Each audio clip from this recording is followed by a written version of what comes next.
তো hello welcome friend, তোমরা কেমন আছো? আজকে ছিল আমার বন্ধুর বোনের বিয়ে, তো আমরা ওখানে সবাই মিলে আজকে গেছিলাম। তো অনেক বন্ধুর সাথে আমার অনেক দিন দেখা হয় না, তো আজকে সবার সাথে একসঙ্গে দেখা করে খুবই ভালো লাগছে। আর তোমরা এখন সবাই যেন কাজের ক্ষেত্রে বন্ধুবান্ধবের সঙ্গে দেখা হয় না, তো এদেরকে দেখো। আগে বিয়ে বাড়িতে ঢুকতে পারি না, তাই খাওয়া চালু, মানে খেতে আগে হবে। তারপর আমি বউয়ের এখানে আসলাম, মানে অ্যাকচুয়ালি বউ নয়, বোনের এখানে আসলাম। আসার পরে এই যে দাদা আমান, ওরই বোনের বিয়ে ছিল আমার বন্ধুর, তো সবাই ওখানে দাঁড়িয়ে গ্রুপ ফটো তুলছিল। আমি বললাম যে চলো একটা ভিডিও করে নিয়ে যাক, কারণ তোমাদেরকে তো দেখাতে হবে। আজকে বিয়েবাড়িতে গেছিলাম, ঠিক আছে। তো খুব সুন্দর করেছে আয়োজন। আর এখানে আমরা বর আনতে এসেছিলাম, তো এখানে দাদা নাচছে, ঠিক আছে। বোনের একমাত্র বিয়ে, এখানে পাড়া প্রতিবেশীরাও নাচানাচি করছিল, একটু আনন্দ করছি। তো মানে অসাম লাগছিল, মানে খুব মজা হয়েছে, ঠিক আছে। তো ভাবলাম তোমাদের সঙ্গে জিনিসটা একটু শেয়ার করা যাক, ঠিক আছে। তো এই যে বাড়িতে ঢুকছে বর, তো বিয়ে রাতে হয়েছে ওদের।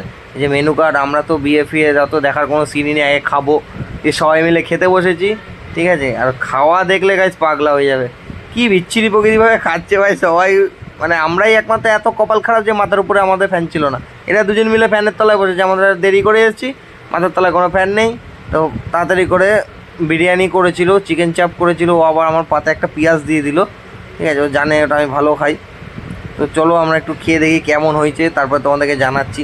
আমার তো বিরিয়ানিটা ফেভারিট বিরিয়ানি আমার, আর অসাম করেছিল ভাই, মুখে দেওয়া তো পুরো মিলিয়ে যাচ্ছিলো। তো আমরা এখানে খেয়ে নিলাম, তো টাটা বাই বাই, পরে